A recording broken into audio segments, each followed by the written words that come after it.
శ్రీ గురుభ్యో నమః. శ్రీమాత్రే నమః. కదంబ మంజరీ క్లప్త కర్ణపూర మనోహరా, కదంబ మంజరీ క్లప్త కర్ణపూర మనోహరా. ఇక్కడ కర్ణముల గురించి. కర్ణములు వాయు అంశట. అయితే ఇక్కడ కదంబ వృక్షం అని ఉంది. అంటే ఇప్పుడు భూలోకంలో కూడా ఒక కదంబ వృక్షం ఉంది.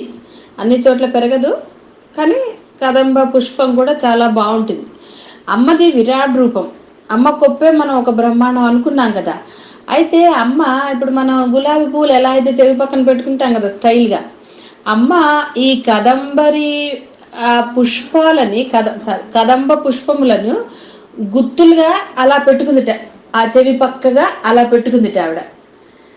అయితే ఈ కదంబ పుష్పములను చెవి పక్కన పెట్టుకుందని చెవికి ఎందుకు చెప్పారు అంటే, ఆ అమ్మ చెవికి అవి అలంకారంగా ఉన్నాయా, వాటికి ఇదిగా ఉందా, అది చెప్పటం కష్టం అన్నమాట. అంటే ఒక పోలిక చెప్పడానికి అలా చెప్పారు. కర్ణాన్ని అంటే ఆవిడ యొక్క చెవులని చెప్పటం కోసం అని చెప్పి ఆ వర్ణన చెప్పారు. అలా అమ్మ ఎప్పుడు పుష్పములను ధరించి ఉంటుంది అని చెప్పడానికి అన్నమాట. అవి ఏదో ఒకటో రెండో కాదు, ఆ గుత్తిగా ఉందిట ఆవిడది. ఆ గుత్తి ఆ చెవి మీద అలా పెట్టుకుని ఉందిట. అది పెట్టుకుని అవి ఎలా ప్రకాశిస్తున్నాయిట. మరి అమ్మ ప్రకాశం ఏ ప్రకాశం అంటే మనకు తెలుసు, పువ్వుల కన్నా అమ్మదే ప్రకాశవంతమైన శరీరము అనేసి. అరుణకాంతి కదా. కదంబ పుష్పం కూడా కొంత అరుణవర్ణంలోనే ఉంటుంది. నా గుర్తునంతగా ఎలా అంటే అది కొంత తెలుపుగా ఉండి మధ్యలో ఎరుపు వర్ణం అలా చూసినట్టు గుర్తు నాకు. సో అది దాంట్లో కూడా కొంత అరుణవర్ణం ఉంటుంది. కాబట్టి ఆ చెవి మీద అంటే ఆ కర్ణం మీద అది ఎలా ఉంది, ఒక అలంకార ఇదిగా ఉందిట, చాలా అందంగా ఉందిట. ఆ చెవి మీద ఆ యొక్క పువ్వు గుత్తి, ఎన్నో పువ్వులు కలిపితే కదండి గుత్తి అంటాము, ఆ విధంగా అలా ఉందిట. సరే, ఇక చెవి గురించి మనం చెప్పక్కర్లేదు. అంటే ఏదైనా వినాలి అంటే మనకు అది తెలిసి అంటే అది సరిగ్గా పనిచేయాలి. సరిగా పనిచేయకపోతే లౌకికంలో యూజ్ఫుల్ ఏమో కానీ మనకి అంటే అమ్మని తెలుసుకునే విషయంలో మటుకు అది సరిగా పనిచేయకపోతే ఎంత కష్టం మనకి. అమ్మ గురించి వినాలి అంటే రెండు కర్ణాలు చక్కగా పనిచేయాలి కదా మనకి. అది అందుకని మనం అమ్మ కర్ణాభరణాలు అంటే కదంబ పుష్పములు పెట్టుకున్న కర్ణాన్ని మనం ధ్యానించవలసింది. ఎలాంటిది, ఒట్టి చెవి కాకుండా ఆ చెవి మీద ఆవిడ కదంబ పుష్పములను ధరించి ఉందిట, ఆభరణముగా ధరించి ఉంది అంటున్నారు. అది ఏవైనా శ్రేష్టమైనవే కదా అమ్మ ధరించేది. కాబట్టి ఏ పుష్పాలైనా ఇక్కడ ఉంది కాబట్టి కదంబ పుష్పం అదే అని మనం భావించాల్సిన అవసరం లేదు. దేవతా పుష్పాలు భిన్నంగా ఉంటాయి. ఎందుకంటే అమ్మ యొక్క ఆ మండపం అంటే ఈ ప్రాకారాలు దాటి వెళ్తే కొన్ని సరస్సులు ఉంటాయట. ఆ సరస్సులోని పద్మమే కొన్ని వేల పద్మాలు ఉంటాయి. ఒక్కొక్క పద్మము కొన్ని వేల యోజనాలు అంత ఉంటుంది పద్మం. మనం ఊహించలేము ఆ పద్మాలని, ఆ లోకాలని ఊహించలేము, దాన్ని ఊహించలేము. అమ్మ యొక్క విరాట్ రూపమే మనం ఊహించలేకపోతున్నామే. కాబట్టి ఆ లోకాన్ని ఎలా ఊహించగలుగుతాము? బ్రహ్మాండమంతా అమ్మ వ్యాపించి ఉన్నది అంటేనే మనం భావించడానికి కష్టపడాల్సి వస్తుంది. కాబట్టి అమ్మ యొక్క మరి ఆ బ్రహ్మాండ రూపిణి యొక్క కర్ణం ఎంత ఉంటుంది? కర్ణం మీద ఏదో ఒక పువ్వు 4 పువ్వులో ఒక గుత్తి సరిపోతుందా? అసలు కనపడుతుందా మనకి? ఎందుకంటే అమ్మ యొక్క శిరోజాలు ఎంత పొడుగో ఎంత ఇదో చెప్పారు. మళ్ళీ అమ్మ ఆ కొప్పు వేసుకుంటే అది ఒక బ్రహ్మాండం అంత ఉంటుందిట. బ్రహ్మాండ రూపిణి యొక్క కొప్పు కూడా బ్రహ్మాండంగానే ఉండాలి మరి, లేకపోతే అంటే శిరోజాలు చూడండి, బాగా ఒడ్డు పొడుగున్న వాళ్ళకి బ్రహ్మాండంగా ఉంటే బాగుంటుంది, ఇంత పిల్లకుంటే బాగుంటుందా కదా. అదేవిధంగా అమ్మ బ్రహ్మాండ రూపిణి, అమ్మ యొక్క కొప్పు కూడా బ్రహ్మాండమే. కాబట్టి ఆ శిరోజ ఆ కర్ణములకి ఆభరణంగా కదంబ పుష్పముల గుత్తి కూడా అలాగే ఉంటుంది. కాబట్టి మనం అది ధ్యానం చేసుకుంటే మనకి అన్నీ చక్కగా ఉంటాయి. సరే, ఇవి చిన్నగా ఉన్నాయి కదా అని ఇంకో 2-3 కూడా మనం చెప్పుకుందాం. తాటంక యుగళీభూత తపనోడుపమండల, తాటంక యుగళీభూత తపనోడుప మండల. తపనము ఊడుప మండలం అంటే రెండుట. తాటంకాలంటే చెవికి కమ్మెలు. ఇప్పుడు మనకి చెవి మీద ఆభరణం చెప్పారు అంటే చెవి మీద కూడా కొంతమంది ఇప్పుడు మన స్టైల్ కొంతమంది పెట్టుకుంటారు కదా. అమ్మాయి పెట్టుకుంది కదంబ పుష్పముల యొక్క గుత్తి పెట్టుకుంది ఆవిడ. చెవికి తాటంకములుగా అంటే చెవికి కర్ణాభరణాలు మనం పెట్టుకోవాలి.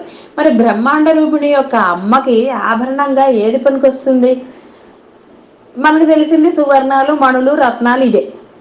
కానీ అమ్మ యొక్క తాటంకములు ఏమిట? సూర్యుడు, చంద్రుట్ట. అవి మనకి ఏమి ఇస్తున్నాయి? ప్రకాశాన్ని ఇస్తున్నాయి మనకి. సరే, స్తనాల దగ్గర అటు వచ్చినప్పుడు మళ్ళీ దాని యొక్క ఇంకొక ఉపయోగం చెప్పుకుందాం. అంటే అంతటి ప్రకాశవంతమైనవి పెట్టుకున్నా కూడా అమ్మ కాంతి ముందు అవి ఎలా ఉంటాయి? ఎందుకంటే అమ్మ కాంతి చేతనే అవి ప్రకాశిస్తున్నాయి మనకి. ఆ రెండిటిని అమ్మ తన యొక్క చెవి కమ్మలుగా ధరించింది. అవి మనకి జీవనాధారాలు. దానివల్లే మన బతుకు సాగుతుంది. అంటే మనం పొద్దున లేచి పనులు చేసుకోవాలన్నా రాత్రిపూట, ఇప్పుడంటే దీపాలు ఇవన్నీ వచ్చాయి, కానీ పూర్వకాలం చంద్రుని వెలుతురులోనే కదండి చేసుకునేవారు. ఆ విధంగా అమ్మ యొక్క కర్ణాభరణాలుగా తాటంకములుగా ఏమున్నాయి అంటే అవి సూర్యచంద్రులే ఉన్నాయిట తాటంకములుగా అమ్మకి.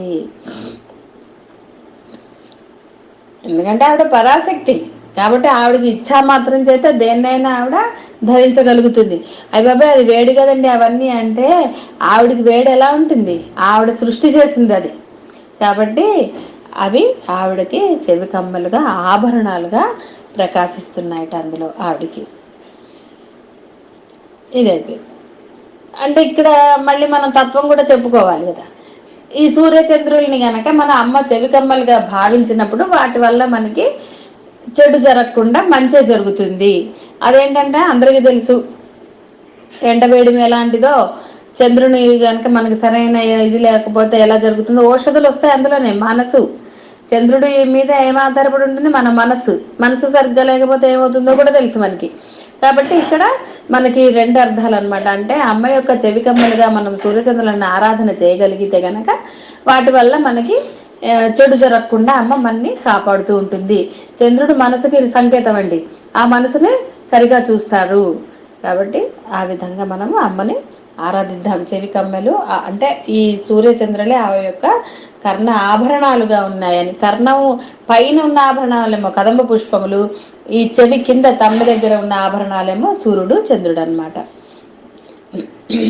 ఇంకొకటి కూడా, ఎందుకంటే చాలా చిన్నగా ఉన్నాయి కాబట్టి, పద్మరాగ శిలాదర్శ పరిభావి కపోల భూహు. పద్మరాగ శిలాదర్శ పరిభావి కపోల భూహు. అమ్మ యొక్క చెక్కిళ్ళు చెప్తున్నారు. ఇప్పుడు ఎంత అందంగా ఉన్నాయో చెప్తున్నారు.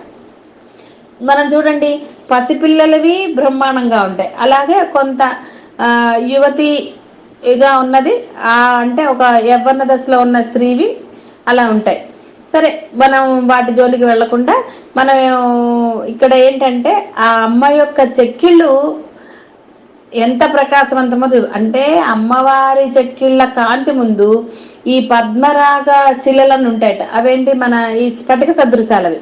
అంటే మన అందులో రిఫ్లెక్షన్ అవుతుంది. దాని ముందర ఏది పెట్టినా కూడా రిఫ్లెక్ట్ అవుతుంది. అంటే అంత స్వచ్ఛంగా ఉంటాయట.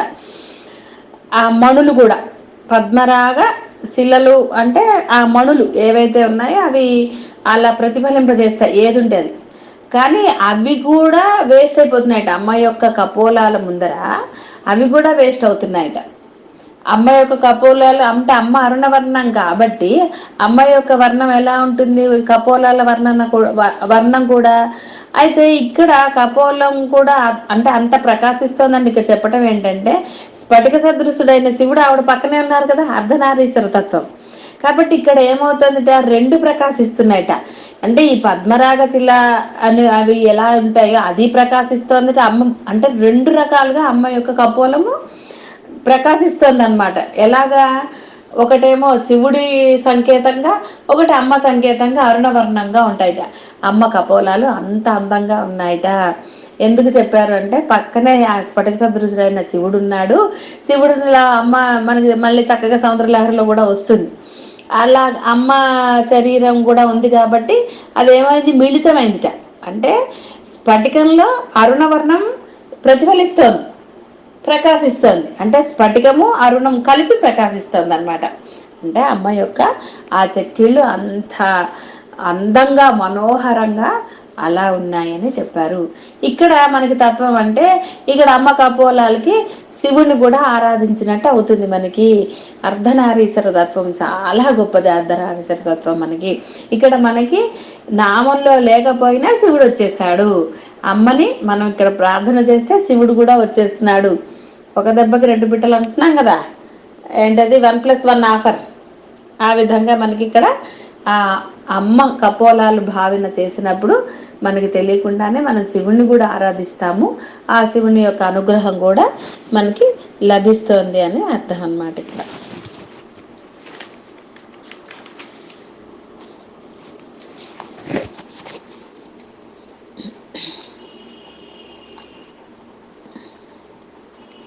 కాబట్టి ఇక్కడ ఈ కపోలములు శంభుని తేజస్సుతో వచ్చాయట. అంటే మనకు ఒక్కొక్కటి కొన్ని చెప్తున్నారు కదా ఏవి దేని వల్ల వచ్చాయో, అదే విధంగా అమ్మ యొక్క కపోలములకు శంభుని తేజస్సు అంటే అంటే రెండు, ఇది ఇప్పుడు ఎలాగైతే అర్ధనారీశ్వర తత్వం చెప్పుకున్నామో ఇది అదే అవుతుంది కదా, సమానం. కాబట్టి శుభం భూయాత్. సర్వం శ్రీ మాతృచరణారవిందార్పణమస్తు.